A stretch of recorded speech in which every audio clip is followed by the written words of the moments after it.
Here we go. Welcome to the Profit Tool Belt podcast. This show is just for construction and contracting business owners like yourself who are curious to find ways to work smarter, not just harder. My name is Dominic Rubino, and I'll be your host today. Today's guest is Scott Arias. Now, Scott does a couple things. He's a professor in the construction world. He actually has his PhD in construction at Eastern Kentucky University. He's a professor there. But he also runs a Christian, service-disabled, veteran-owned small business specializing in government and commercial construction. Now, today we're going to be talking about a topic that is very near and dear to a lot of our hearts: people, hiring, finding, keeping great people. And so our topic today, the conversation Scott and I are going to be having, is around inside the mind of your next best employee. So we're going to get into that in a second. But listen, this show, if you've never listened to the podcast before, I'm welcoming you here. Thanks for joining us. You know what this podcast is all about? I help contractors get back in control of their construction business, even if you don't know where to start. And I do that by showing contractors how to use simple systems in the office, on a job site, and in their shop. So those three different places, you're always going to hear some value added.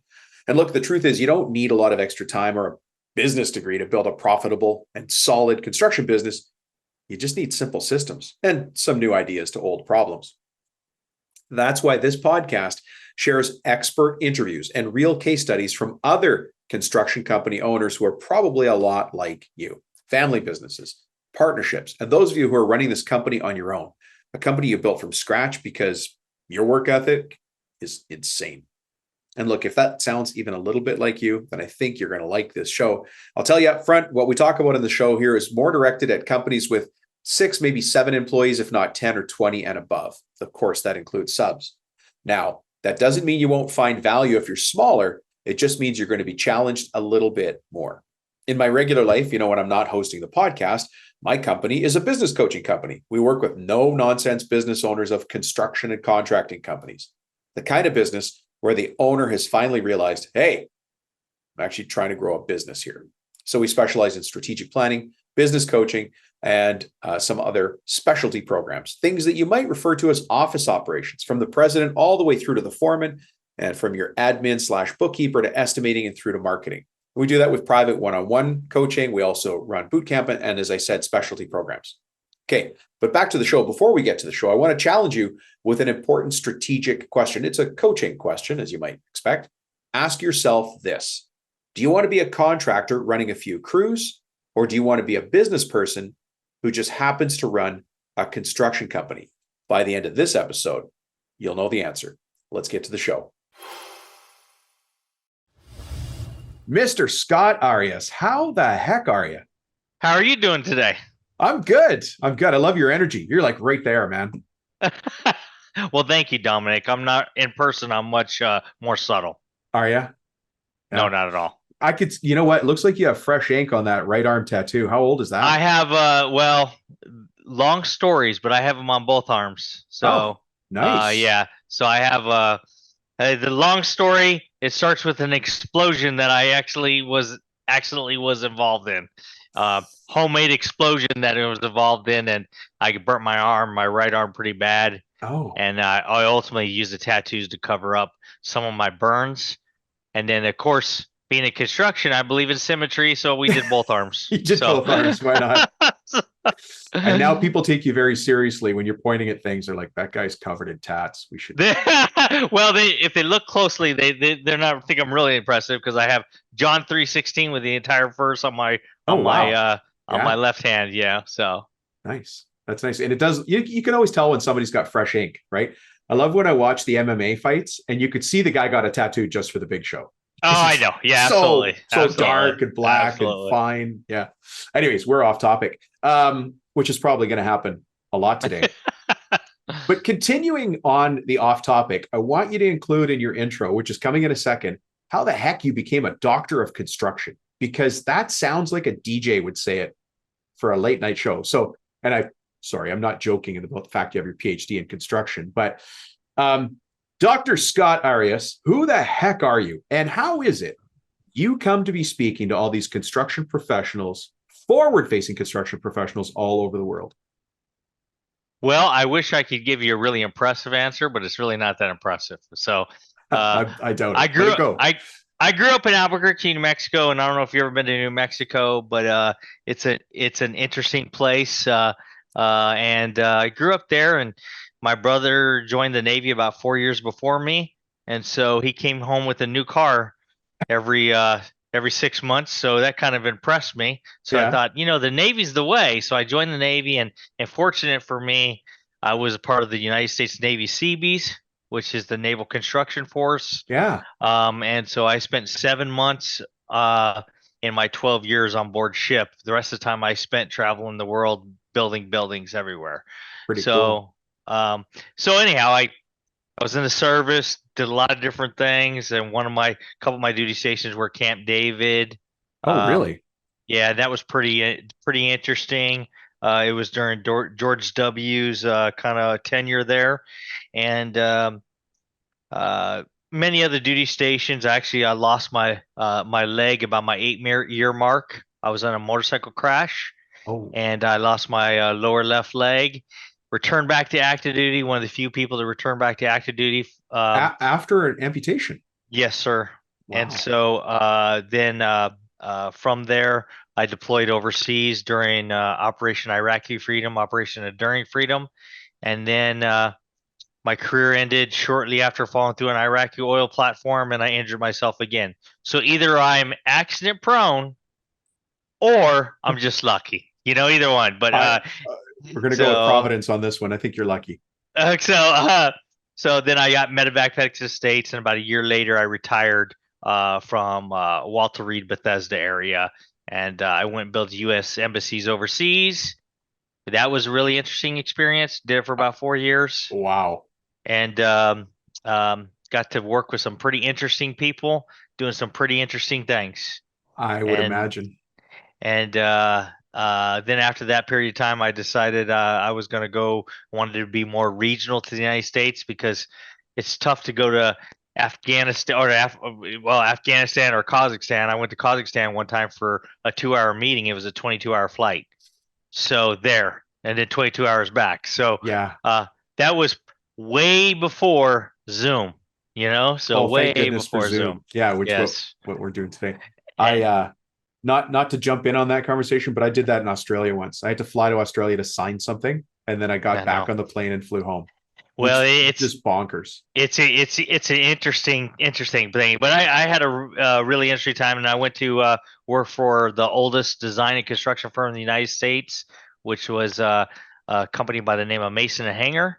They're Hmm. owned by Dave Zimmerman, and they built up Grand Coulee Dam. They did some pretty interesting projects, and Wow. I ran their design and construction sector here in Lexington, and then I opened up my own company, went to start teaching, and kind of the rest is history. Spent the next 10 years teaching, building my company from me as the Yeah. founder, Right. doing it part time to now having about 230 folks spread all across the United States and overseas. So we specialize mainly in the pre-construction, staffing, Mm. security, training sector. If that kind of mirrors my Military career. background, and yeah, Yes. I read your website, and I was like, there's more to this. This is a pretty serious set of offerings, because not normally in construction do we see security services, and I thought, huh, I wonder, And I you know, and I'm fortunate. My brother was the former. He's retired Navy, 35 years, and he was the former commanding officer for the Naval Security School. So hmm, when he retired, he came on board to help me out, and he's really been helping me out since. And we kind of have a unique skill set in what we do. I always tell people, you want to go cradle to grave, and that's what we are. We're at the front end, but we help you during construction pre-construction, on the back. project Yeah. management, everything. Yeah. Well, that's why So you're here. I mean, first of all, that is a crazy introduction. it was a Uh, crazy life. well, first of all, thanks for serving. You're welcome. That is in it on its own. I was actually, because I can't help but make a crazy comment. You went from Albuquerque, New Mexico to the Navy, knowing you're going to see. You just wanted to see the ocean. Like, what the heck? Well, it just shows you how naive young men are, and I was naive. So uh yeah, it was an interesting sight. So the only point of reference that I had was my brother was in the Navy. So Wow. Yeah. Military and family. I get seasick. So I Oh, naturally Scott. joined the Navy. Scott. So, Of course. Well, that's how you get over it, right? You know what they exactly. say, how to get better abs? You do more abs. Exactly. Yeah. Um, but can you give us 2 minutes on how you became a doctor of construction, or are you a doc? What's the actual PhD? Because that's I was saying to you, and just as we were starting off, I've interviewed a knight of the Spanish court on Hmm. this show before, which I thought was pretty cool, but I have never encountered somebody who has a PhD in construction. So tell us that background. Well, when I started, when I left Mason and Hanger and I went to open my own company and Mm, teach, I had a master's degree. Uh, and one thing I didn't mention was I dropped out of high school my senior year, so I'm a high school dropout with a PhD. I don't know how that works, but it works, it So works. Yeah. Yeah. education was important. Was always important to me because of that early failure, and so part of being tenured at a university like Eastern Mm, Kentucky University was to get my terminal degree. And during that period of time, there really was only one university that offered a construction management degree, okay. and that was Indiana State College. And so I went there,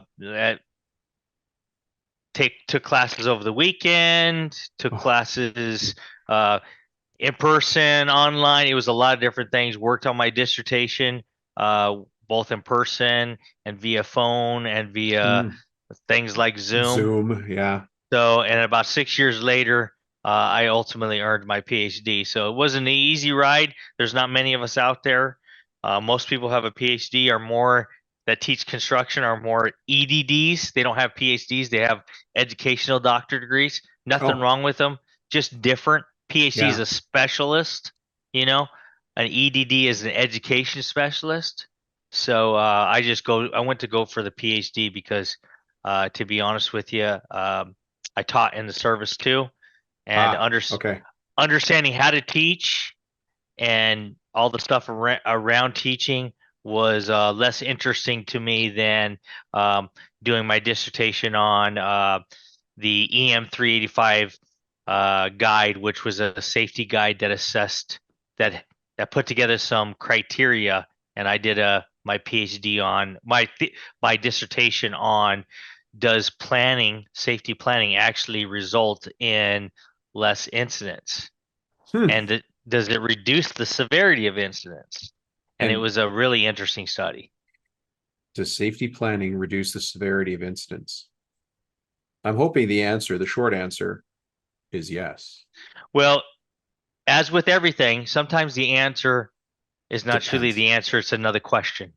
Ah, And so after digging into it, the bigger thing I uncovered was the safety data that OSHA collects mm, actually was flawed in how they selected them and the quantity they selected.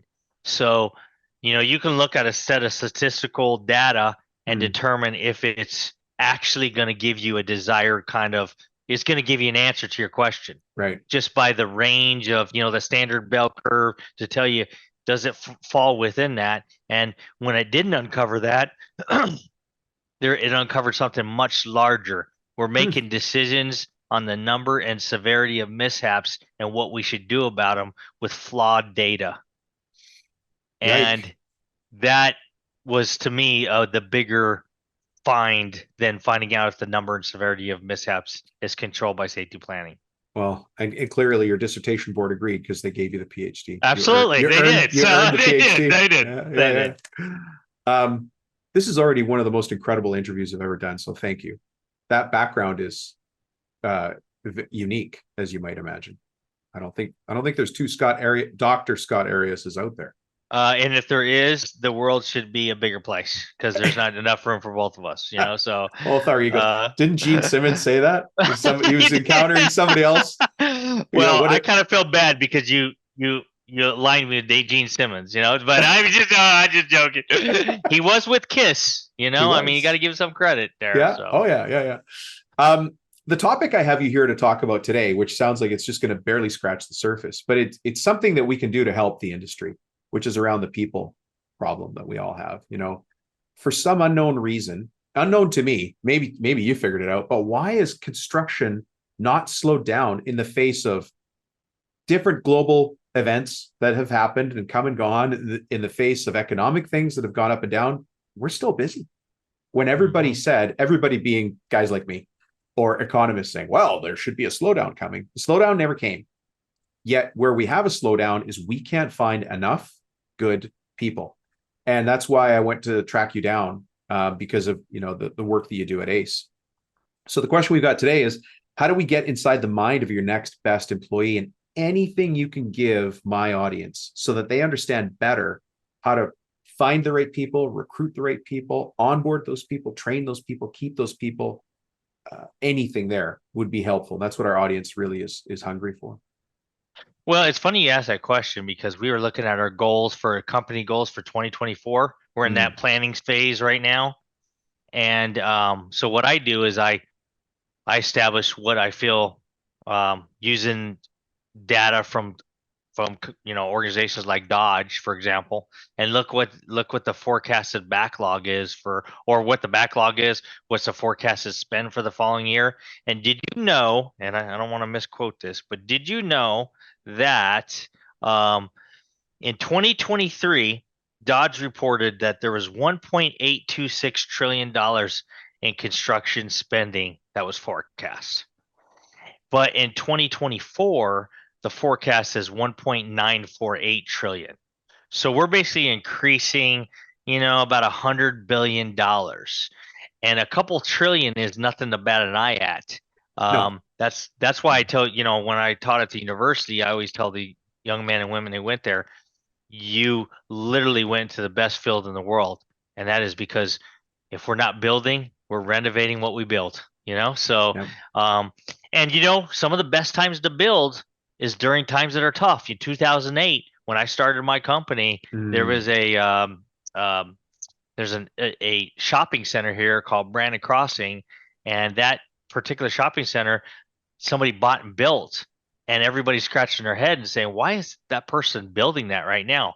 Right. Well, because it was cheap, it was cheap to build during that time, and now that's an up and coming. It's fully established. There's subdivisions around it. So, from that perspective, I just wanted to touch on that from a strictly monetary perspective. Now, as far as looking at from an employee's perspective, well, first off, we don't have enough. We don't have enough people, primarily because we've had some big things occurred, in my opinion, over the last, say, 10 years. And here's a great one. Currently, we're actively engaged in the largest battery plant in the world, built by Ford in Kentucky. It's about $5-6 billion. You guys are working on it?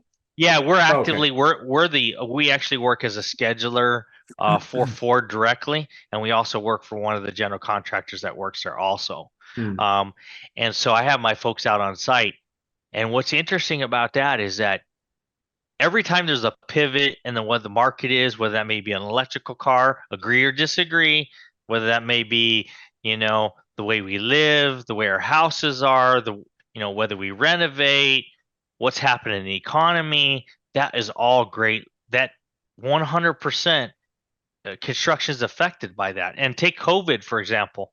Think about COVID. Yeah. Well, what it did to the renovations market, it changed the use of space internally. And you look at, now we're having to, I'm looking at purchasing an office in Louisville because we're growing more in we have 3 different offices, and that's one of them. And the office market right there is really, really rough.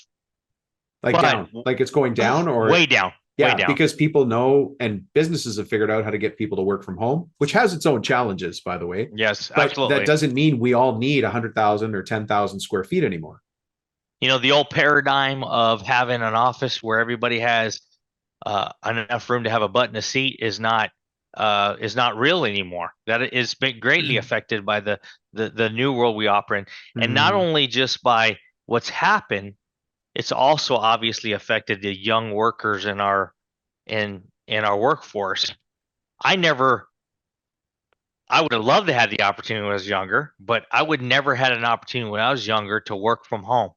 It just Yeah. wasn't a thing. I mean, just something that we didn't do. You needed to collaborate with people. You needed to work with people.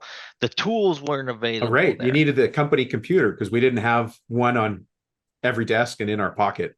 And so, when I think, your next great employee is an employee that has grown up in this COVID world, probably well educated, because education has been something that has been extremely pushed.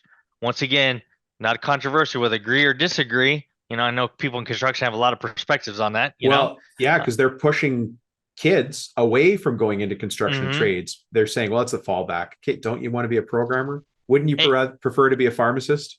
what's really funny about that is I started as a carpenter. Actually, I started as an apprentice, Hmm. and I was you know I made the mortar, put it on On a, a a sweatboard? yeah, Just slow. put it on a board, and learn from the masons and learn how to lay block. And I did the same thing. I was the cut man for a framing crew, and there was so much value, so much value in that real hands-on Oh, looking perspective yeah. that cannot be taught.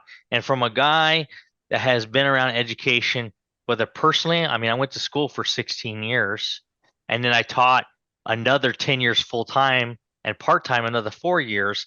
I can tell you the most valuable thing that any student brings to the workforce is real experience. Like And actually that's having what hands on tools, knowing how to read a tape measure, actually holding the thing and doing something with it. And there's just something about that, like the sequence of construction, because I deal with scheduling a lot, have a whole sector involved in my company. Right. How do you understand the sequence of construction if you've never been on a construction site? And my answer to that's really simple, is you can't. You have to have had that experience. So, being in education during the time I was, and also being an entrepreneur like I am, going for myself, $0. My first year we did 7,000 in revenue, and we're going to be creeping up on 24 million this year. Self-perform. I know for a general contractor, they're kind of like 24 million. That's one job. You're No, right. well, some general contractors, but Yes. no, there's a Yes. lot of guys listening to this show, men and women listening to the show who are struggling at a couple 100,000. And there's only a few tweaks they need to make to get into that million, 2 million, 5 million mark. And that's why they listen. So your story resonates with a lot of people. Have you ever heard the saying, every master was once a disaster? Absolutely. Yeah, you have to start somewhere. And as I like to say, I'll learn something. Give me enough time to get my head kicked in, and I'll figure out how to start missing those punches, and I'll get better and better. But I'm okay to make the mistakes. I'm just going to keep going until I fix them. Well, and I would encourage anybody listening. There's one book I encourage a lot of people to read to kind of understand. I had all my students read it, and I have my management staff read it. I have 7 senior C-level managers work with my company, and they've all read this book, and we reread it every year. And that's the book Chop Wood, Carry Water. Hmm. And if you never read that book, it's by Josh Metcalf, and it Hmm. talks about a guy who wants to be a ninja warrior archer, which is nothing that I would even know beyond the fact that you're a ninja and you carry a bow, essentially. Yeah. But Josh Metcalf in his book talks about how, because chop wood to carry water is the motto of the camp he goes to. So he goes to this camp, and without giving the entire story out, he basically has to chop wood and carry water for a period of time, because Right. that's what you have to do to learn to develop the discipline, the strengths, the focus, Hmm. all those individual items. And I used it for the young students because it got them to understand that getting your hands dirty is not a bad thing.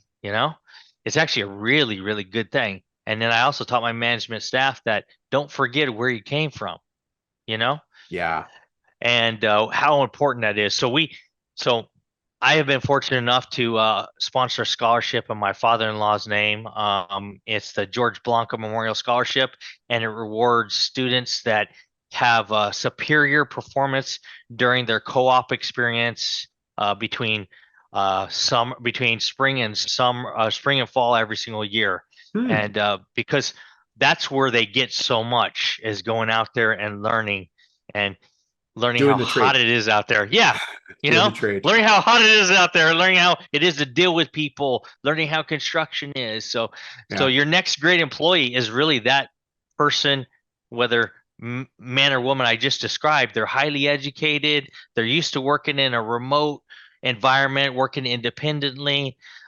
They may lack, that tangible, physical skill that we find necessary, and but they also excel at different things like we may not be able to, and that's like software systems, Right. um, things that traditional guys and gals like me and you, and I didn't call you a gal, but that's not my intention, but I know what you mean. I but know what you mean. But there's skills out there that we're not. So, for instance, now a part of construction is LiDAR, or the use of software. So, if there's LiDAR that Mhm. could be used, what you're saying is these new employees might be more attracted to the technical side. But how many employees do you have, if I'm allowed to ask? What's your total um field crew? Total, well, we have about a little near 100 site supervision, quality control managers, site Sure. superintendents, safety people, and then we have about 100, and it varies, but between 80 to 90 typically of security folks Okay. providing security for construction projects, and the remaining folks are pre-construction and support Sure. operations. So that's a thank you for that overview, because a lot of the people listening are saying, look, I need a good foreman. I need a good PM. I need just a good lead hand who I can leave on a fence job and walk away and bid the next job. How are you finding hundreds of these candidates when I can't find one? Maybe that's the question somebody's frustrated with right now, yelling in their truck as they're driving down the road. Like, 140-degree heat. well, that's a very fair question. And I want to also go back and remind everybody that I started my company in 2008, and I have some of my very first employees are still with me. Wow. So Retention. longevity is important, and how Mm. you treat people is important. One of our general superintendent is a gentleman that goes by the name Bob, and Bob has gone everywhere and does everything for our company, and I have a personal connection with him. We ride motorcycles together. He knows my family. I know his family.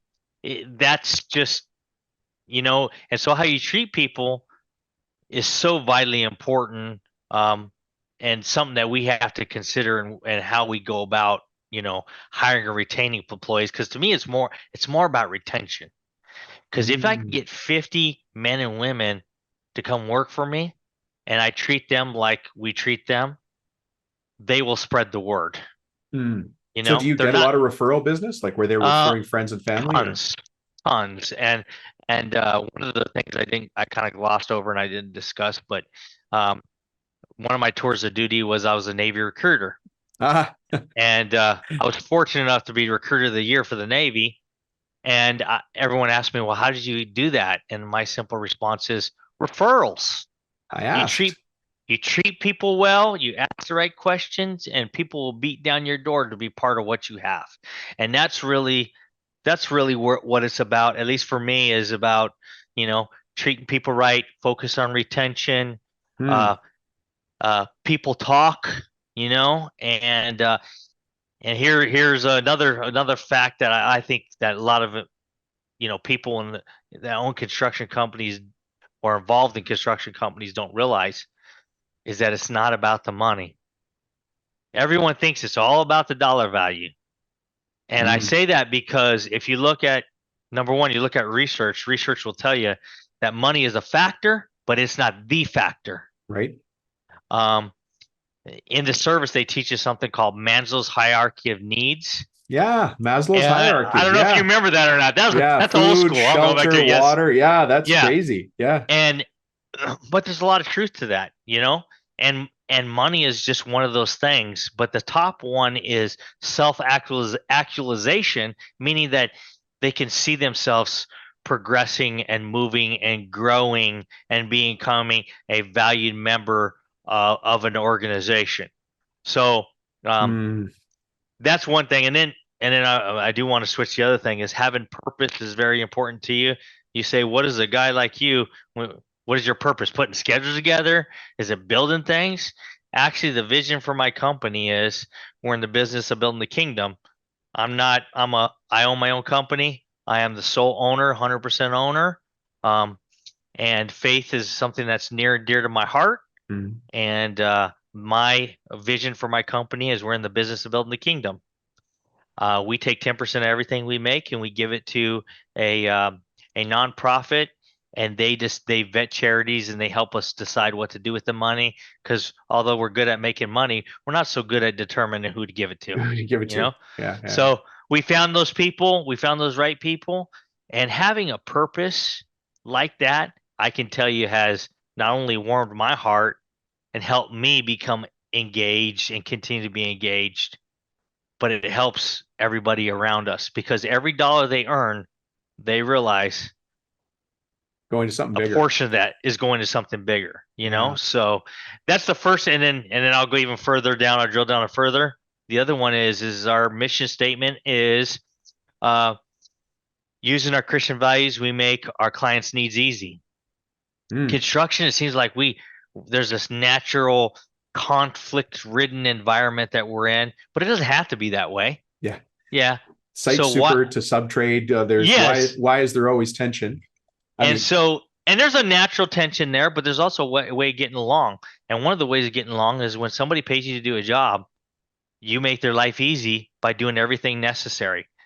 You answer the questions as much as you can before you go to them and ask a question. mm, You you jump when they say jump, you know? And it's easy. I mean, I shouldn't say it's not easy because sometimes when they tell you to jump, it's Friday afternoon and you want to go, you know, have fun with your friends or you want to whatever. jump on your bike and go for a ride. Exactly. Yeah. But just because just because it's not easy doesn't mean it's not possible, and doesn't mean 80% of our clients come from our work we've done in the past.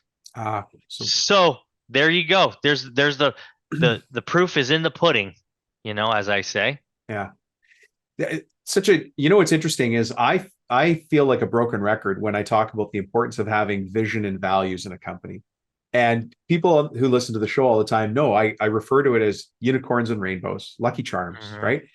And yet at the same time, it's the glue that holds my company together, mine, yours, everybody's. And we don't understand that.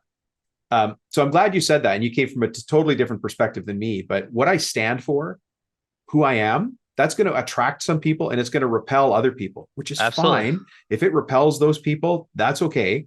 They can go on another team. Now, let me leapfrog from that though, and say, let's say you got a contract that required you to get 100 people.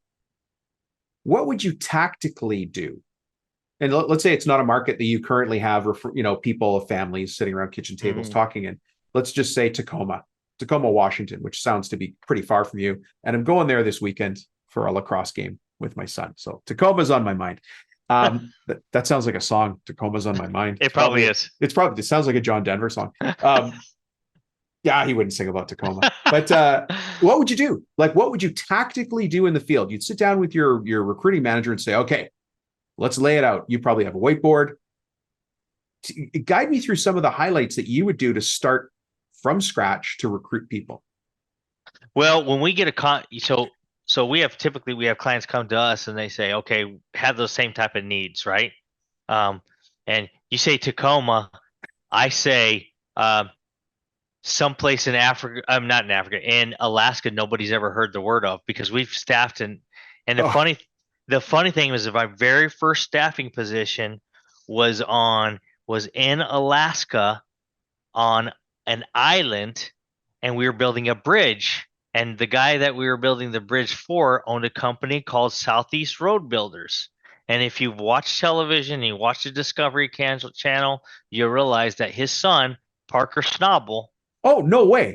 Yes, his John Snobble was the guy who originally hired me to fulfill a position. Gee, I mean, I know Parker Schnabel because that's good drama with. Yes, it is.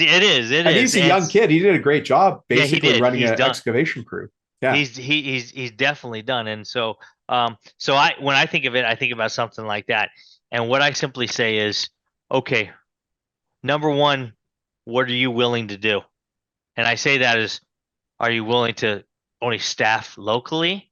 Are you willing to bring in talent from the outside? Mm. And also what level? I mean, a lot of the folks that we talk to we're looking for more mid-level management superintendents, Yep. but or senior level management, senior superintendents, that kind of thing, or project managers. But most people are looking for that entry level person. And knowing that and being around a university, do you realize that every state has a university that teaches construction management in it? And every state has a program that teaches engineering in it. So there is a good start right there, because you have somebody who has some hands-on experiences, who's younger, who's willing to travel, thing. But I'd say more than anything, you can't beat I go back to referrals. We can't beat referrals, because who you are translates much better than what you do. The job title. Yeah. So who I am as Scott is more important to my folks than what position it is. Mm. When I joined the Navy, I joined the Navy. I didn't join the Seabees. So I went where the Navy had a need. Mm-hmm. So that's what you do. I had a conversation earlier today with a young gentleman that works for me, and I told him he's a non-college educated young man, very smart, very very respectful, probably much more respectful than I was when I was 18 years old. But but he he wants to know how to map out his career and that type of thing. And I said, number one is you just go do whatever's asking you. So if they tell you to go to Alaska, go to Alaska, you know? Yeah. Now, later in your career, you can be a little more picky and a little more choosy, but you don't start out of the gates. And I think that's where a lot of young men and women mess up when they start out, is they already have in their mind of what they want to do. Well, no, you don't know what you want to do until you go out there and do it. Yeah. And That's very true. Yeah. so that's the type of thing. And also utilizing local resources. There are plenty different local resources, both virtually, like Indeed, Mm-hmm. um, uh, clearance jobs. There's tons of them out there, Yeah. completely. But I do want to remind everybody on this that listens to this podcast, now that my statistics may be a little dated here, okay? And That's all I'm right. talking about I'm We've talking got a little bit, we but got gray hair. We've earned only the right 4 to. only 4% of all the people that you will attract will come from those online postings. It's not the cold calls, because those are what those are. Those are the cold calls that you put out there and say, I have a position ready. Now, maybe the statistic is a little bit greater than what it was in the past, but it's still not the same. Referrals is a slam dunk, you Mm. know somebody who knows somebody who knows somebody. Yeah, I've seen great results where, and this is going to sound funny, where you post a referral ad above the urinal in your shop, Yes. right? Because you're just reminding guys, we'll pay $500. We'll pay I don't care, pay $1,000 for refer your friends and family, right? And they have to stay X amount of time to get the referral. Just some minor things, but we want to get those people through the door. The other thing we've seen work a lot is goes to your culture comments, which is to have barbecues and say, invite your family and friends. Mm-hmm. Hot dogs are not the most expensive thing in the world, and neither is soda. And that's, you just serve a bunch of hot dogs and soda, and somebody shows up and says, do you mind, my brother-in-law's here? You're like, absolutely, have him come on over. And then before you know it, whether he's a good guy or not, you can make that assessment and hire them. Well, relationships is where it's all at. No matter what I always say relationships is the thing that gets you out of trouble. And I've been in a lot of trouble in my life. And relationships are the things that got me out of that. Yeah. But that's actually a great point, is how many times have you been able to get in or out of trouble because of relationships? Mm-hmm. Like relationships that you have with people, your ability to talk, your ability to communicate. Yeah. It's that technical stuff that people miss. And I learned something from my mom years ago. She goes, Dominic, I was a kid, right? And I was like, I want to get a job. She goes, if you make a full-time job out of finding a job, you'll get a job. And that's always rung in my mind. And I always think if I That's make a some good advice full-time there. job out of finding people, I'll find people. But if I poke at it like, oh, we ran some ads on Indeed, you got to get clever. Can I share with you one of the clever things that has come out Sure. of this recent difficulty in finding people? It's the most basic of human things. Is you go to the taco truck, the local roach coach. It's got to Mm-hmm. be in the right neighborhood. You go to the guy running the truck, who's a great guy, working hard. And I just say to him, I want to give you $20 for the day. Can you hand out my recruitment flyer with every hot dog, taco, mac and cheese, whatever it is? Now, it doesn't change the world, but I'm doing everything I can to find people. And the energy I put into those taco trucks Mm-hmm. is going to come back to me somewhere else. You can't say the taco truck doesn't work. It's the fact that I'm trying everything to get people. It just And it, creates momentum. and that hits on the point. The Department of Defense, which is probably they use something called global sales, which is a concept of how to get a sale, how to track people, that whole deal. Anyhow, so it's used by major corporations, and the Department of Defense went to a couple of years ago. I'd probably say, gosh, a couple of years ago. For me, I was 15, but so the one thing that I really took from that global sales is it's not one, it's not a heavy of one thing. It's a it's a moderate of a lot of things, and I'll give you an Mm, example. If you sit on the phone all day long and do nothing but cold calls and call and call and call and call and call, you will get some results. mm, But if you mix in cold calls with in-person interviews, walking down the street, putting up posters, mm. you know, handing out a few business cards, walking into Target, you wouldn't believe the thing. I could give you some stories you would never believe. I remember I was walking through at a football game one time, high school football game.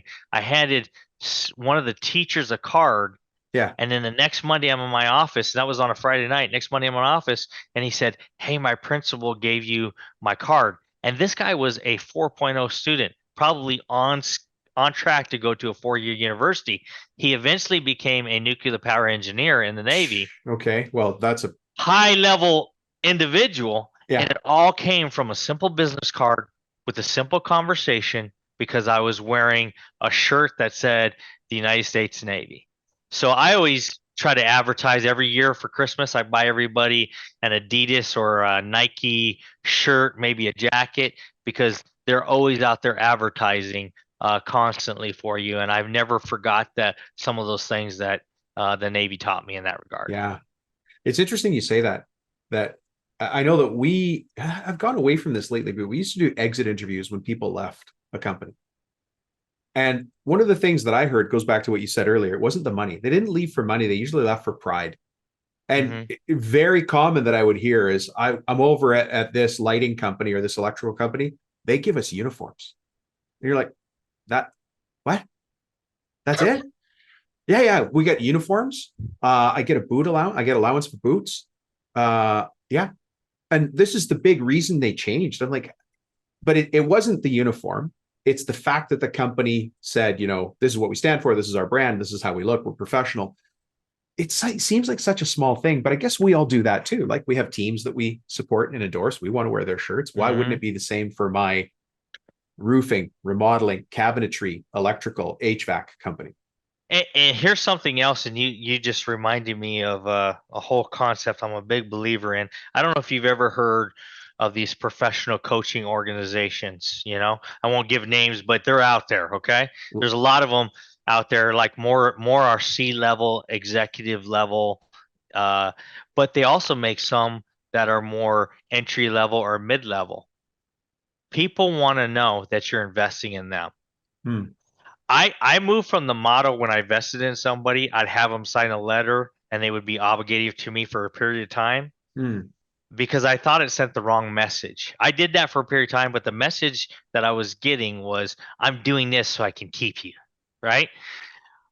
But that was the wrong message. The message should have been, I'm doing this because I believe in what you bring to the table, and I want you to Hmm. be part of my organization in a I want to a I want bigger to way. commit to you. You're trying to commit to them, but it looked like a military thing where you sign. Hmm. Yeah. And so since we've been doing that, not only have they grown as individuals, but that's what people want, especially young people. People want to know they're invested. And now it's kind of I had to say it's probably there's a little competition amongst people to be the best PM or to be the best scheduler, to be the best this or that, because they want to be that next person that gets invested in. Yeah. And I've used it as part of a recruiting tool. I don't like to use the word stole. I got to use a different word. I reallocated a human resources from another company to my company. Okay, I normally don't do that, but It's called poaching, but it works. I know. I normally don't do that because I have a lot of good friends in a lot of different places, and there's enough people out there. I don't have a necessity to do that. But in this particular case, this young man was on the verge of being a C-level executive with a company, but he wasn't quite there yet. But the company didn't want to invest in him. And so I brought him on board, and the first thing I did is saying, part of my enticement was I'm going to invest in you, and this is what I'm going to do. It's so crazy you say that. It's incredible. A friend of mine, and actually I met him through coaching. I was coaching his company, an industrial supply company, and he got passed up for a VP position. But this guy's he's got everything you need in a president. But he got passed up for a VP position and they refused to invest in him. So he went to another company and he's doing great there. I've referred him now to a couple of interviews because I know this guy's going to be a president somewhere. He just has to find that right company that's going to invest in him because he's just gotten where he's gotten through his own will and determination. So he's now he's on the right track, which I'm glad to see. But it's interesting you say that because it exists so much out there. And there are a lot of we pay good money to have them go to these different organizations, but we also have a executive coach, and it's not even an executive coach, it's really a coach. And she comes in, she's from the banking industry, totally opposite of what we do, totally opposite of who we are, extremely professional. I mean, she is just like the quintessential 3-piece suit kind of person. And I chose her for that reason. And she meets once with a select group of people, and you wouldn't believe how much value that brings my organization, not only in keeping people and retaining people and attracting people, but also to solving problems. And not a big investment, but an investment nonetheless. For the ROI, it's probably incredible. For the return, absolutely, it's incredible. And there are many different organizations out there that offer something like that. We participated, with many different nationwide organizations that you can tap into to get those resources, whether they may be entry level or executive level. So you wouldn't worry about going into a new market. You've kind of got a handbook on how to go about finding people because you find hundreds of people all the time. You also have a system, whether you know it or not, built into your culture for retention, for referrals. We talked about a couple of strategies here. What is there a strategy that you've used that you can share? It has to be something you want to share. For imagine a window company, a guy that does window installs. Nobody's leaving college trained as a window installer. So we've got a skill set that doesn't have a deep bed of educational knowledge, but we need to recruit for it. Same as roofing or anything like that. What should I do in, again, let's say Tacoma or let's say Anchorage? Well, I know you were outside Anchorage on that one. I know, yeah. The first thing I would do is don't go find a window installer because you're not going to find them. Yeah. Go find somebody who has the values and the values you have, the values your company represents, and teach them how to put in windows. Nice. Him or her. See, here I'm being sexist there. I understand. Him or her. And I say that because our core values are real simple. We call them RUG at our organization. It's do the right thing. Yeah. Have urgency and be the gold standard. Because I have proven I didn't know those. I didn't wake up one day and be like, hey, here's our core values. But what I knew after doing it for about 10 years is that that's what made us successful. So find out what makes you successful because that's your values. And then go find somebody that mirrors those and then teach them the remaining details that are necessary. I- And you can't, teaching somebody to do the right thing, that's really tough. Much tougher than putting in a window. No offense to any window guys out there. No. It's hard because they have to know that the right thing is based on something. Mhm. And listen, I can't, I've said this before in the show, but I can't teach you what you should have learned at your kitchen table growing up. Absolutely. So doing the right thing might mean different things to different people, which is why I, as the leader, have to say, this is what the right thing means. And you do that by saying, actually, it's so simple. I just share little stories. There's this guy who's worked here for many years. His name's Scott. Scott came to us. He was a bartender, but he had the right attitude and he loved working with his hands. He went to a house to do the windows, and we realized the siding didn't match, and it was, so here's the technical situation. Do you know what Scott did? Scott did X, Y, and Z. And the customer was so happy. Scott did the right thing. All I have to do is tell that story. I don't have to do training. It doesn't have to be fancy. I don't need to make a brass plaque, sandblasted, put on the wall. Nobody reads that. I just got to tell the story about this little hero. Not all heroes wear capes, right? This hero, yes, Scott, this hero, Jennifer, this hero, James. And when people hear those stories, when they encounter the same situation, they go, I got to do what Scott did, right? We left glue on the driveway. Well, I'm going to go back there. I'm going to go buy some acetone. I'm going to take that glue off the driveway and we're going to make it right. Whatever it is. And it's you're right on right there, because people don't want to hear facts and figures. They want to hear stories. Yeah. And that's just think about what we want to learn. That's the exact thing. And for me, those three core values have been the difference between growing to a medium-sized company to growing to a larger company. And the reason is because now I have imparted those values of what they mean to me to my staff, like a guy like Bob, and his job is to do nothing but to go out there and spread the word and solve the problems. And he continues to go out there and sell that exact same thing. And it's very, very infectious. And that's, to me, that's what gets my blood boiling, I mean in a good way, not a bad way, but it gets me excited about businesses changing lives. And I think if you ask most entrepreneurs, and I have been fortunate enough to be, I never won, but I've been a finalist for Entrepreneur of the Year for the last few years. And I can tell you that when you stand in a group of people who are very, very sharp individuals, whether it's putting in windows, building houses, or selling seasoning for chicken, which is a good friend of mine actually that does that. It's all the same. Yeah. At the end of the day, it's I'm a running process. a business. We have to run. Yeah. And got to have the right people, and then we have the right process. And if you got the right people doing the right process, then the right things come from that people and right process. It's funny you say that. One of the things when I'm stuck in coaching, because I'm a business owner and I've built and sold a couple of businesses, so I've used these things myself. When I'm stuck in my own company or when I'm stuck in coaching, and those of you who do one-on-one with me are going to recognize, now you know when I'm stuck. It always comes down to, what are we going to do? People, process, strategy, cash, or execution. And execution does not mean whacking somebody. It means getting stuff done, right? So it's funny you said people and process right there off the top of your head. It always comes down to, where's our bottleneck? People, process, strategy, cash, execution. Once I've identified it, I own it. Once I own it, I can handle it. It's when I can't identify it, that's when things get difficult. But once you put it on paper, once you see it, you can't unsee it. And once you identify and own what you're doing wrong, see, because we're at a point where we hired a lot of, I'd have to say the one good thing that I have probably done in my company over these years, and probably the only thing good if you ask some of my employees, but I'm just joking. Joking, but they just they love roasted me. But the fact is that we have a lot of the right people. Where we have struggled over the years is because we have a lot of right people. This process is much more difficult because you have the right people.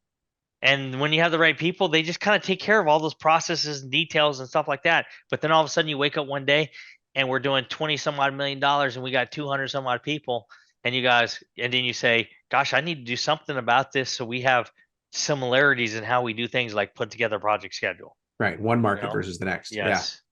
Yeah. So yeah. Consistency. Absolutely. Okay. I mean, this has been a fantastic interview. You have a very unique background, a really cool approach to things. And I'm good looking also. I forgot to say that. I'm Most sorry, people, Dominic. no. I mean, it was obvious to me.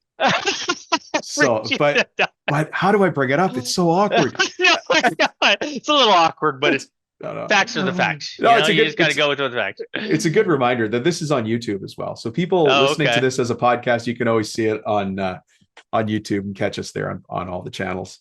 And you have something that I do, and that is you can't be too serious all the time, because laughing at yourself is probably one of the greatest tools you have when you're a senior level or any organization, because it's just, and construction is really good at that. We love making fun of each other, Yeah. So, oh my gosh. Yeah. Some of the Instagram stories about construction jokes and nicknames for construction guys, I just laugh so hard. My wife's like, "What are you laughing at?" I'm like, "I can't even. You wouldn't understand. I can't even repeat it. They're just so bad you can't repeat it." Oh shoot. Scott, if somebody wants to find you in this big wide world and learn more about you, and there's so much depth and breadth to what you do, how would we find you? My website is www.ace-consulting.net, and they'll see I have about 7 more years, because my company is being we're going towards an ESOP. Oh, are you? And okay. I will be bought out in 7 years, but I'll still be on the board of directors. Sure. And I know what you're saying is, how could a young guy like you want to retire this early? And I simply have to say, I'm not that young. So, and I don't necessarily want to retire. But, but an ESOP is interesting. There's we encounter that question here every once in a while, because people think about their exit strategy, and an ESOP is one of those tools. And what a way to get buy-in from people if they're on that path. Yeah, and I considered a lot of different options, private equity and a lot of the huge firms. But the problem I have with it personally is, number one, ESOPs are very popular in construction, very, very popular. Yeah. Especially right now. And the second one is it's a great motivational tool. It's not about how much money they're going to get. It's about owning something. A piece of it. Yeah. Yes. And then third, and I will just say this, and I'm going to say this, and then my employees are going to remind me of this several different times. But you don't ever do anything in life by yourself. Whether it's with God or with a whole bunch of other people, you have a lot of help. And it's great that I have a chance to give back to the people that have helped me and my family so much, and have poured their heart and soul into the jobs that they do every single day. And it's a great thing that I'm going to be able to have an opportunity to make those people millionaires and change the livelihoods of not only myself and not only my family, but the families of a whole bunch of people. You're changing the legacy of their family names. Absolutely. That's what I call it here. And you know what? You're in good company here, because a lot of the people don't listen to my show unless they're focused. Everybody listening, whether they ever reach out to me or not, they're all, in the intro, I said all these forward-facing business owners. Imagine there's just a whole bunch of business owners all facing the same direction. Let's just say, take a map of North America. Sorry, Australia. Sorry, UK. Just take North America for a second. All those business owners are facing true north. They're facing forward. They're going somewhere in their lives, and they know there's more. That's why they listen to the show. And that was a great sum up there. Thank you. Excellent. Well, thank you for having me today. I don't know how many more questions you have for me. We could keep going, but I appreciate having you on the show. I'm going to make the open and blatant pledge. Can I be on your show? You can. And all I got to say is that, we don't do video. So that kind of takes away the best part of you. That's good, so, right? I mean, that's good. Hey, by the way, what's the name of your podcast so that people can find you? It's called ConX. It stands for Construction Executive. And as I introduce it every time I say ConX, a global leadership platform for construction executives. There you go. That's my spill. Yeah, there you go. So there's another great podcast. The people out there that are listening, they're always looking for new info, and I'm sure your show is great. All right, Scott, thanks for being with us. Talk to you soon. Thank you, Dominic. Okay, bye-bye. Well, Mr. Scott Arias, thank you very much for being on the show. And for those of you who really like Scott's style, I'm going to be on his show as well. But let me ask you, after listening to this show, what did you learn from Scott? What did you learn, and what can you put in place? It's important to understand and learn things, but it's also important to put things in place. Even if you think you might do it wrong or kind of halfway the first time, go do it. Momentum is going to overcome any of those problems that you have. And just getting it done and getting it started is halfway there. Listen, for this final portion of the show, I'm going to break things into a couple of equal parts. First, I'm going to start off with dad jokes because I know you tuned in just to hear the dad jokes. Number two, I'm going to ask you a favor, a really quick favor. And number three, we together are going to identify a common problem for contractors and business owners. Then I'm going to simplify it. And then I'm going to give you steps on how to fix it.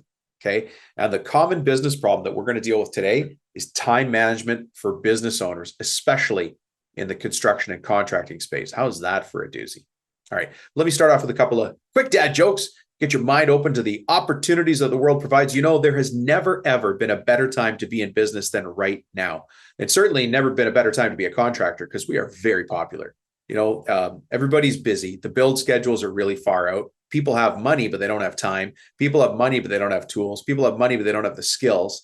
And if you could find the right client, they need you now, which is urgency. And that urgency means you can charge a fair rate or package cost for what you're delivering. And, if you have challenges with that kind of value or getting that kind of value out of the jobs you're working, keep checking back into the episode or contact me and let's figure things out, because I need you to be taking advantage of this market right now. I'm not saying things are going to go downhill. I'm certainly not saying that. We haven't seen it in years, but at some point things are going to change. Right now, marketing, not really a big deal. Maybe finding the right clients is a big deal, but finding enough business is usually not our problem. What we've got now are people problems, time problems, systems problems. So we're going to get to that in a second. But first, a couple of dad jokes. Like I said, why dad jokes? Why bad jokes? Why dad jokes poorly delivered? This is what I do. I deliver dad jokes very badly. And I'm hoping you take them and make them better when you tell your nieces, your nephews, your kids, your grandkids, whoever you try to make laugh, somebody on the job site. Couple of dad jokes for you to steal from me like I stole from somebody else. And these kind of have a project manager theme. Speaking of project managers, a good project manager makes updates, but a bad project manager makes up dates. You know how many project managers it takes to change a light bulb? Well, it's a trick question. Turns out it's a trick question. They can't actually do it, but they can record what percentage is completed. Of course, I love project managers because most of us here do that. So these are just jokes to lighten the mood for all of us. Another one I want you to think about, you could do this on a job site for sure, or you could tell this joke on a job site. Don't actually do it. You'll know what I mean in a second. I want you to think about this. What do you hear if you take off a construction worker's hard hat and you hold it to your ear? The OSHA. Hey, why did the construction worker cross the road? To get to the other site. All right. Listen, I'm going to ask you a favor. First, I want you to think about Ebenezer Scrooge. How's that? A little Christmas blast. Remember Ebenezer Scrooge? He's like the most selfish guy in the world. He's mean-spirited. He's a miser. He's narcissistic. But throughout the story, as Scrooge discovers the joy of his good deeds, he gets something we call the helper's high. The helper's high is when you do something for somebody else. You ask for nothing in return, but you feel good. You kind of walk around a little bit taller that day. Nobody knows what you did, but you know that you did something powerful and important. Actually, a friend of mine just posted something on Facebook, and he did it the right way. He said, look, I'm not looking for accolades, but I did something today that felt good. 3 kids were begging for money outside of a fast food restaurant. And they were young, according to him. And so he went inside and he bought them food. And he said they devoured it when he gave it to them. So I know at times I've bought food for people that I was hoping didn't have a drug addiction, but I gave him the food. The one time the guy threw it back at me. He said, I wanted the money. Anyways, back to the helper's high. You know how you feel good when you do something? It's the reason that we volunteer. It's the reason that we do community work, maybe things you do at your church. But you think about Ebenezer Scrooge. He was like a mean guy, and then he started to give back, and he realized, hey, this feels good.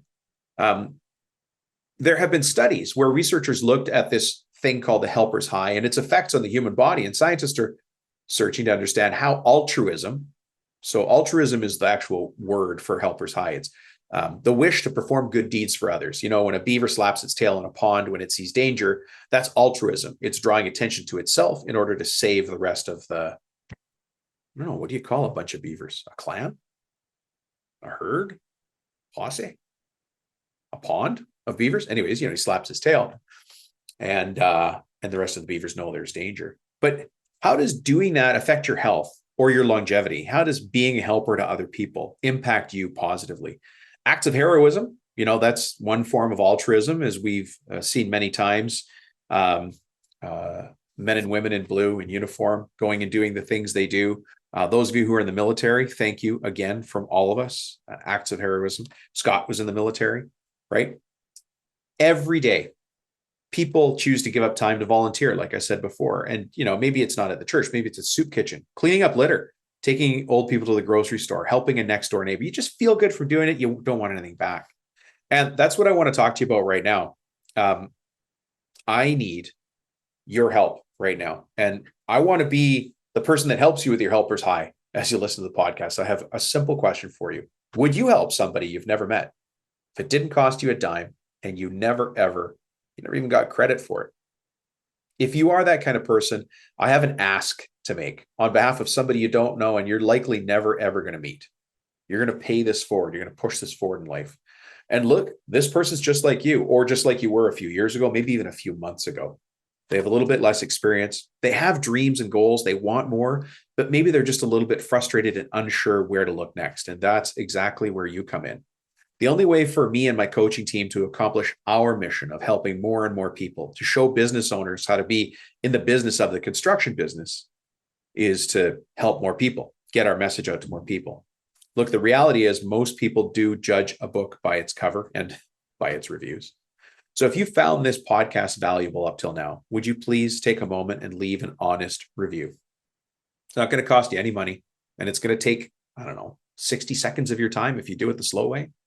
But you know what your review will do? It's going to help one more business owner support their family, help one more business owner get closer to their goals, help one more company learn one more thing to move their business forward one little step, help a business owner hire one more person.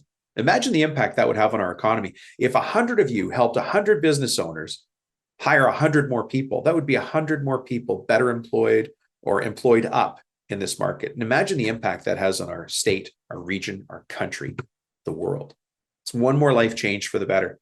And anyways, to make that all happen, all you have to do, and again, it's going to take you less than a minute, less than 60 seconds. Just leave this podcast a review.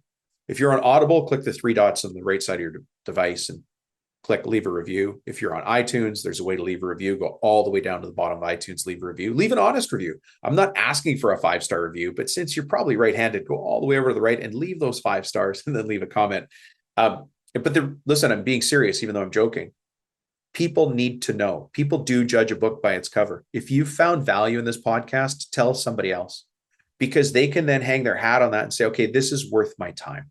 And if you feel good about helping somebody, a faceless person, somebody you're never going to know, somebody you're never going to meet, then you already know that that's going to be something that you want to do. And I appreciate it. I really do. Those reviews help us build our audience, and building our audience helps us get this message of ownership and accountability and responsibility of business owners out into the world. And I really appreciate your time with that. All right. Let's simplify and solve a common problem. And today we're going to be talking about time management for contractors and business owners. So speaking of time management, I was just trying to take 60 seconds of your time there. Hopefully that's okay. But one of the problems that we have as business owners is we're constantly being pulled in a million directions. Right now, you're listening to this show or maybe watching it as a YouTube video, and somebody is emailing you, somebody's texting you, somebody's standing at your door, somebody's pulling at you. And it's hard to get back in control of your time. So I have a free download that you can have. It's called 4 Time Management Tips That No One Shares, because they sound weird. They do. They sound totally crazy. But I don't want to give you the same old stuff. Buy this book, use this format. All of those things work, but you have to make them work. What I want you to do is, as you know already from the show, I want you to start to think about things a little bit differently. And the more ways that you can hear this information with a different angle, the more it's likely to stick, right? Sometimes you don't need a different message, you just need a different teacher. So maybe this way of seeing time management is the way that finally unlocks the key for you. So it's a free download. You guys already know my cell phone number, but text me if you want this. So just say 4 time tips when you text me. And you guys know the cell phone number, it's 315 903-7853 and just say 4-time tips, and I'll send you the document. Again, the cell number is 315-903-7853 and just say 4-time tips. And then I'm going to send you this document. Well, what's in the document? Well, I'll tell you. 4-time management tips that no one ever shares. I have it in front of me right here. And listen, this is in bold red print. 4-time management tips that no one ever shares. And here comes the bold part, because they sound weird. It's weird. Some of the stuff I'm about to share is not what you normally hear when you think about time management. But my job is to try and challenge you to think in different ways. That's what a business coach does. To get ourselves in the headspace. You guys have heard me say this before. I want you to think hard about how much work you get done on the Thursday before a long weekend. You're finally trying to get out of town. It's amazing what you can accomplish. Why is that day different than any other? It's because you're focused on your priorities like a madman or a madwoman. So the tips I'm going to share in this document are exactly how to do that. The first tip, and again, remember, this sounds weird. You've probably never heard this before. It's something called deep work. Deep work. And deep work is how you get superhuman results in a shorter period of time. Now, deep work is something you probably crave because you're always getting interrupted. This is the opposite of getting interrupted. Remember, as a business owner of a construction company, of a contracting company, you get paid from the neck up. Now, all of us started on the tools. On the tools is getting paid from the neck down. Being a business owner, growing this business is challenging you. I want to challenge you to get more of your day in the neck up world, getting paid to think, plan, act, do. Like, get the things in place that you need to in the business. You know, when we do strategic planning for a company, we've started 2 new clients. You know, Coach Lee is super busy right now. We're taking on lots of clients as people contact us. I have another coach. You guys have already met Lee. The very first thing we do is this big 4-hour kickoff. And that 4-hour kickoff meeting is how we build the strategic plan. We actually build something on the EOS model, the Entrepreneur Operating System. For those of you who've heard of the EOS model or the L10 model, that's what we use here to show a business owner how to turn around their business. But 100% of that meeting is from the neck up. 100% of that meeting is thinking about changes you want to make in the business and then putting strategies in place along with the tactics to make it happen, right? See, as a business owner, it's your job to think the big things. I don't want to overcomplicate it. That's your job. Think the big things. You have to look at the future. You got to think about opportunities, think about the roadblocks, and also think about how you overcome them. That's why deep work is important. Deep work is really, really good for doing office work where you need a high level of concentration and a high level of output. So some of the places you would do that, payroll, estimates and takeoffs, reviewing invoices, going over the EOJs and financials. You guys have heard of the EOJ before, the end of job report. The end of job report is how we find profit. So you can take home the money you deserve for all the work you put in. If you don't have a tool like that, please also get in touch with me, right? How about doing your deep work so that you can finally plan a golf trip with your buddies, or a fishing trip with your buddies, or a skiing trip with your buddies? Anyways, in the document, I go through how to do deep work and get more done in less time. There's 6 simple steps.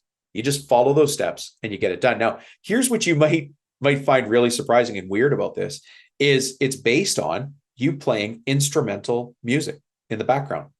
That's why when I say, send me a picture of yourself having a coffee, doing your strategic plan, I want you to put your headphones in because I want you to be listening to instrumental music. Instrumentals like just guitar or just piano or just saxophone if you're still stuck in the 80s. Play instrumental music. And I do this all the time, but I choose my tempo. I can structure the kind of work I need to do around the music I choose. And so this trick actually is a trick that software programmers and coders use when they need to do really, really technical, very highly detailed work. They use musics to get musics. They use music and it gets them in the groove, gets them in the zone, right? Actually, in the document, I've got a couple of different suggestions for you to use for music. And I've been doing this for long enough. I've made these suggestions to people here and there, especially coaching clients, and I get feedback that my music choices are horrible. And that is okay. Come up with your own music choices, right? So that's number 1. Number 2, remember there's 4 time management tips that no one ever shares because they sound weird. These are the kind of things that I've used to build my own companies, guys. I mean, I'm not here just talking to you as a theorist. As you know, I've built and sold a couple of companies now. They did okay. They did okay. And I use the same systems I'm talking about to you now. So if you're $100,000 business, might remember the story of William, who's now doing $200,000 jobs instead of $14,000 jobs, or KT, who's doing $9,000 kitchens or bathrooms, and he's now doing $30,000 and $40,000 bathrooms. Or Dan's doing $80,000 renos. All of those people started somewhere, but started to make little changes along the way. I did the same in my own business. I'm not teaching anything to you that I didn't do myself. And what did I do with this information? I took at least one of my businesses from 0 to 120 million in sales. 120 million. I had 140 staff working for me. I sold that company. Then I started another company. I'm not at liberty to say what I sold that company for because I'm still getting paid for that. That's very nice. But when I bought it, it had 6 locations. And when I sold it, 237 locations. And guys, I'm just as much of a goofball in my meetings, running and turning around those businesses as I am with you here. I like to make jokes because I like to make jokes. I like to keep it light, but I'll tell you what, I'm dead serious when it comes to these changes. These tips and tricks, they sound weird. I get it, but they work. I just care about the output. I just want the output. So here's item number 2. Use color when you take notes. This one looks goofy, but I have multicolored pens. I got one of these big pens here. Listen carefully. One, that's blue, green, black, red. You know those blue pens with a white top that your old, maybe grade 3 teacher had, Mrs. Krabappel. She had it hanging around her neck. I use one of those because I have different color pens right at my fingertips.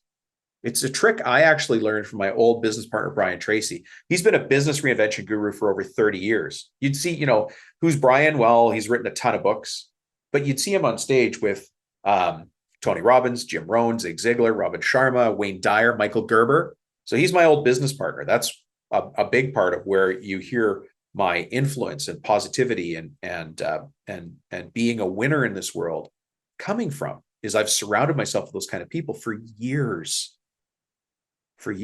Anyways, here's the tip about use color when you take notes. When you're taking notes and you use all the same color, like a blue pen, after a while, your pages all start to look the same. But when you use different colored pens, you can make things stand out. Now, you might think, okay, well, that's very pretty. Why are you doing that? It's because I want to fire up. I want to turn on the switch on the left-hand side and the right-hand side of your brain at the same time. You see, writing is logical, but writing in color is creative. And so you're firing off the left and the right side of your brain at the same time, which means things are going to stick. The ideas are going to come to you faster. They're going to stick in your mind. You're going to get things done. So it seems very simple and it looks weird. You're going to have a notebook that looks different than everybody else. That's the point, right? That's the point. That's what I want you to do. So anyways, there's more of these tricks here. I go into how to read a book, which you might think is crazy. And then there's a section here. Number 4 is how to write your own affirmations. Affirmations is a really important brain tool. Imagine if you started your day by saying the right things to yourself. There's something that you guys, hopefully you're quoting me on this. Hopefully you're remembering this, but there's something that I live by is what I say to myself when no one is listening is what the world sees when everyone is watching. What I say to myself when no one is listening is what the world sees when everyone is watching. So affirmations, what would affirmations do for you? I don't know. How's your business without affirmations? Says Dom as a smart aleck. Imagine if you started every day by writing down this sentence or something like this. Imagine if you did this every day. But then after you wrote down this sentence, you wrote down the action you needed to take today to make that come true. Just one little tiny, tiny little thing. 1 out of 365 days in the year, or let's say 1 out of 250 working days in the year. Imagine if you did that. Let's knock it down a little bit. Imagine if you wrote this every day, but only took 1 action a week. You would take 52 actions this year towards this goal. So imagine that you wrote this sentence as an affirmation every single day. I will build this business to $3 million a year with a 17% net profit by December 31st, 2020X, whatever that year is. Imagine if you wrote that down every single day. But then the other thing you did is you wrote down a tiny single little action you had to take today to move you closer to that. That's what affirmations do. They get your head lined up for success, working from the neck up. That's the valuable stuff we're talking about. Even if your business is at the part where you still spend half the day on the ladder, that's okay. We all started there. All of us started there. All of us started there, unless maybe you took the business over from your family. But everybody else started on the ladder, or started in the hole, or started framing up walls, or started on the roof, whatever trade it was. You have to say to yourself the right things to get yourself in the right place. Anyways, this download is certainly valuable, and I want you to have it. Just text me. You guys know my cell, 315-903-7853, and say 4 time tips. And then I will send you the 4 time tips. That is it, right? I need you to have that. So get this document. It's called 4 time management tips that no one ever shares because they sound weird. And they do sound weird, but that's okay. That's my goal. I want to get it in your head, and I want you to own it and have it inside your brain so you use it the way you want to use it. Anyways, shoot me a text, 315-903-7853, and say 4 time tips. All right. Listen, by the way, if you like this stuff, every once in a while, I run a masterclass on time, team, and money.